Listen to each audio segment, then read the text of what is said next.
नर्मदे हर बाबा जी। नर्मदे हर।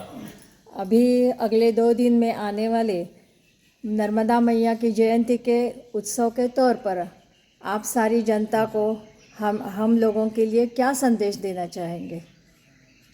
माँ नर्मदा जन्मोत्सव शिव प्रिय में कल शैल सुतासी, सकल सिद्धि सुख संपत्ति राशि। माँ नर्मदा माँ नर्मदा के सभी भक्तों को नर्मदे हर। जैसा कि आप सभी भक्तों को पता ही है कि आगामी 25 जनवरी दिन रविवार को हम और आप सभी पतित पावनी पुण्य सलीला माँ नर्मदा जन्मोत्सव मनाने जा रहे हैं। तो माँ नर्मदा जन्मोत्सव के उपलक्ष्य में मैं दासम दास, बाबा रामदास, ये दास माँ नर्मदा के लिए माँ नर्मदा जन्मोत्सव के उपलक्ष्य में सभी देशवासियों को और विदेशों में बैठे भक्तों को एक छोटा सा संदेश देना चाहता हूँ। लेकिन संदेश देने से पहले मैं साधु हूँ और साधु का जो कार्य है भिक्षा मांगना। तो मैं नर्मदा खंड के सभी भक्तों से सर्वप्रथम छोटी सी भिक्षा मांगना चाहता हूं, उसके बाद में एक छोटा सा संदेश देना चाहता हूं। अगर दान देने की बात आती है तो सबसे ऊपर उस लिस्ट में दानवीर कर्ण का नाम आता है। जब भी दान देने की बात आती है उस लिस्ट में हमेशा ही सबसे पहले सबसे ऊपर दानवीर कर्ण का नाम आता है। और मैं नर्मदा खंड के भक्तों को भी जानता हूं।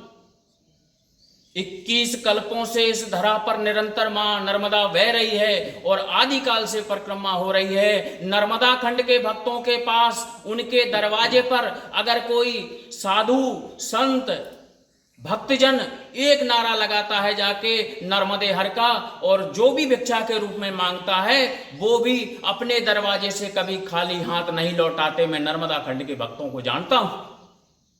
तो मैं नर्मदा खंड के भक्तों से भिक्षा के रूप में, क्योंकि आजकल सबसे ज़्यादा जो नर्मदा परिक्रमावासी हैं उनका जो दर्द है, जो उनकी शिकायत है, साधु संतों का जो दर्द है, जो उनकी शिकायत है, उनका कहना ये है कि जब हम किनारे से चलते हैं तो माँ नर्मदा के अंदर तक भक्तों ने कब्जा कर लिया है, तार फेंसिंग कर दी है, कांटे लगा दिए हैं। तो मैं भिक्षा के रूप में आपसे नर्मदा जयंती के उपलक्ष्य में ये मांगता हूँ कि आप मुझे भिक्षा के रूप में 3 फुट जगह, जिसकी जमीन मां नर्मदा से लगती है सिर्फ 3 फुट जगह, अगर वो ऊंची नीची है तो उसको प्लेन कर दें, अगर वो कांटे हैं तो उसको साफ कर दें, और 3 फुट जगह आप हर जगह मां नर्मदा के किनारे छोड़ दें।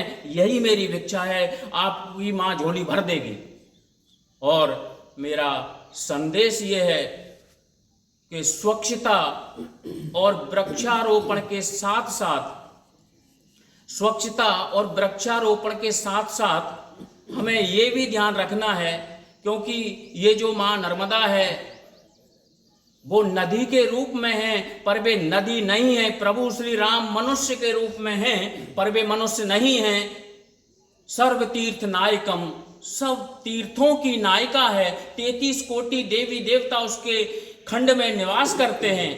तो मेरा संदेश ये है कि स्वच्छता और वृक्षारोपण के साथ साथ हमें अगर मां नर्मदा में स्नान करने जाएं तो क्या लेकर जाएं? आस्था लेकर के जाएं। आप नारियल लेकर नहीं जाओगे तो भी चलेगा, आप अगरबत्ती नहीं लगाओगे तो भी मां खुश हो जाएगी। क्योंकि पुराने समय में, प्राचीन समय में तांबे के सिक्के नदियों में इसीलिए डाले जाते थे, उससे जल शुद्धिकरण होता था। आज हमारे पास तांबे के सिक्के नहीं हैं। तो मैं सभी भक्तों को ये संदेश देना चाहता हूं कि मां नर्मदा की रक्षा और सुरक्षा मां की करना हम सब बेटों का काम है। तो सभी परिक्रमावासियों के लिए भी मेरा संदेश है कि वो आधा किलो फिटकरी, 500 ग्राम फिटकरी और 50 ग्राम काला नमक कहीं भी मां नर्मदा में छोड़ दें। उससे क्या होता है? जल शुद्धिकरण होता है। अगर मेरे इस संदेश को आप लोगों ने मान लिया, जगह जगह अगर आधा किलो फिटकरी और 50 ग्राम काला नमक छोड़ दिया तो माँ अमरकंटक से रत्ना सागर तक निर्मल स्वच्छ हो जाएगी। नर्मदे हर, नर्मदे नर्मदे हर। हर।